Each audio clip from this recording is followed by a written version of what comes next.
In this video, we are just going to look at how you can use these two formulas to solve some real-world problems. So first we'll do one example with exponential growth. And here we have this data. I collected this data from that graph we were just looking at. So on May 21st, Brazil had a total of 291,579 confirmed cases, and the rate of growth was about 7% per day. The way I found that rate of growth, if you're wondering, is I found out how much percent it increased over about a 5-day period, and then I averaged those out. Those numbers were between 5% and 8%, but on average they were 7%. Okay, so if we are given this information, then the question is to predict the total number of cases in Brazil 1 week later, which would be the 28th of May. So this is a situation with exponential growth. So we're using the growth equation. You can tell it's the growth equation because we are adding the rate of increase to 1. So we have a plus sign there. Okay, so the first thing to do is just to plug in the correct numbers into this formula. A is the number of cases, the initial number of cases, so that is 2,900. So that is 291,579. R is the rate of increase, and that's 7%. And when we write 7% as a decimal, that's 0.07. Right? We have to divide it by 100%, means out of 100. And then the time is going to be 7 days because a week is 7 days long. So then we substitute this 7 in for t. And from here we're just calculating. The only thing that you have to be careful of is that you're using the correct order of operations. So first we do what's inside the parentheses. 1 plus 0.07 is 1.07. Now we have two options. We could multiply these two things, or we could take care of this exponent. If you remember the order of operations correctly, we must do exponents before we do multiplication.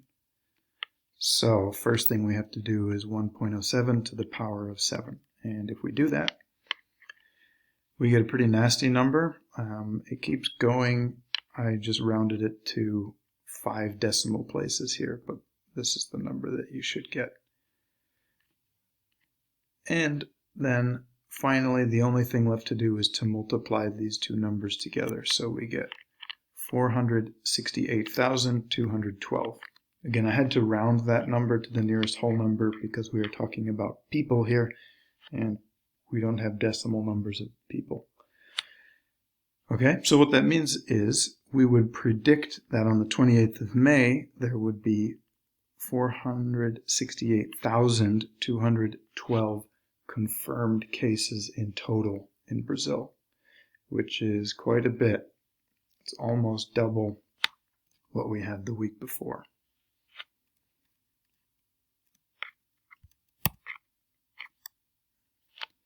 One more example. This one is going to be with exponential decay. So this is also based on information from that data online I was showing you in the previous video. So on April 8th, New Zealand had 26 daily confirmed cases. That means the number of cases confirmed on that day was 8. And I checked for about 4 days after that, and the rate of decay was about 13% per day, on average again. If we wanted to predict the number of new cases 10 days later, we can use the exponential decay formula. So we know it's exponential decay because we're using subtraction with the rate of change here.